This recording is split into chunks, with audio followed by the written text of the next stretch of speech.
Hello, this is a guide to how to use the Mustang Group B rally car at the Circuit de la Sarthe in Le Mans for an easy victory and 825,000 credits without having to do much work at all.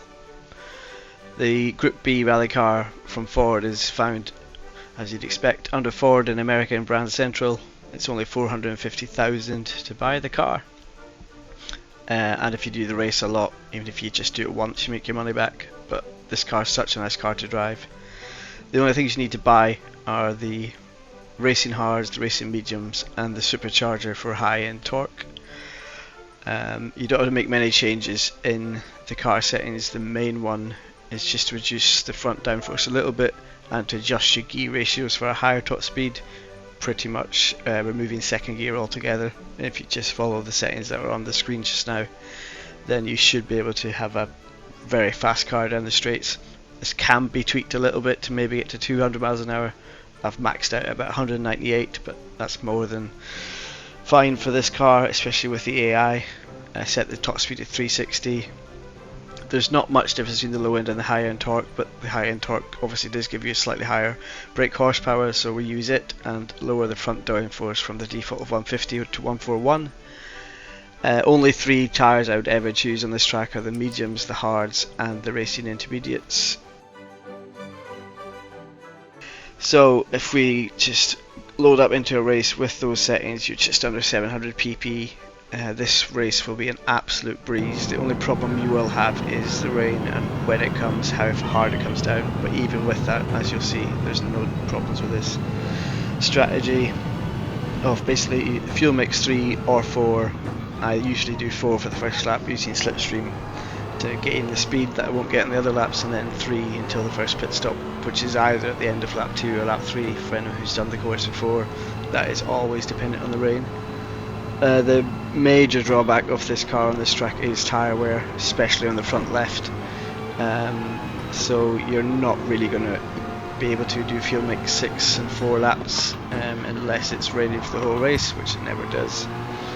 Obviously on the first lap you've got to watch the madcap AI as they go around that corner. Sometimes they spin out, sometimes they don't. It's very difficult to get a clean line on the straight on the first lap, but this one wasn't so bad.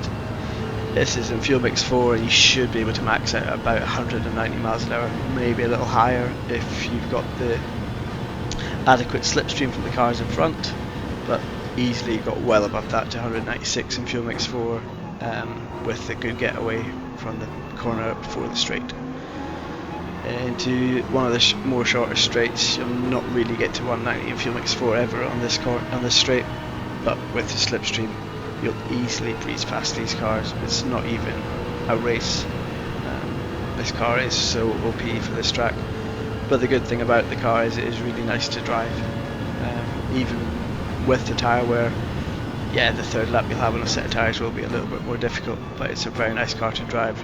You get very little rear end swinging because of the fact it's a 4-wheel drive car, and the top speed, as I said, is just insanely OP against this AI. The only problems you'll have is the weather, but to be honest, that's part of why it makes this race a little bit more enjoyable. Is the weather does allow you to do different things. It'll sometimes catch you out and make things a little bit more challenging. I can't say I've ever raced this car and not won by a country mile. Sometimes you will be able to lap cars, sometimes you won't, but you'll always lead by almost a minute, I would say, every single race you do in this car. So past the 3 standard front runners from the AI, the Viper, the Suzuki and the Corvette, there's just no match for this car. Absolutely no match at all. Peaking at about 188 at the end of this straight in fuel mix 4. If you put that to fuel mix 3, you'll easily get over 190. The difference between 3 and 4 in top speed is actually quite significant in this car, as opposed to the difference between 3 to 2. So as I say, when you're on lap 2, if you've used fuel mix 4 for lap 1, always put it into 3 for lap 2 and 3. You'll easily make it to the end of lap 3 with fuel left to do a pit stop. Lap 2, lap 3, obviously fairly dull as in terms of racing, but She's getting good speed. Usually the fastest lap you'll set in the race will be on either lap 2 or one of the last laps, depending on your pit strategy and the amount of water on the track. And there have been times you've set the fastest lap on intermediates in a sort of drying track, which is funny, but with the AI it's probably not that surprising. Trying to get a sub 4 minute time is very doable. Obviously the weather will catch you out sometimes. So after 3 pretty uneventful laps, we pit on lap 4 and we put mediums back on because the weather was suggesting there wasn't heavy rain in the vicinity, but by the time I entered the pits I saw on the weather radar that there was going to be heavy rain during the lap, which was a little bit unfortunate, but as you can see in the top right, the lead I have is astronomical. But we do unfortunately brake far too late going into this sort of final right hand sweeping corner before the stadium and go off the track, which was a little bit of an excursion. Not something that usually happens, but this time it did. This corner and the sort of couple of corners before it generally do catch you out, with the weather gauge just goes above sort of halfway on the bottom left. Above halfway, it's generally when the braking point changes. So then to see the pit crew again at the end of lap 4, this time to put intermediates on. In the back of my mind I'm thinking this probably will mean that on this lap the rain will go away.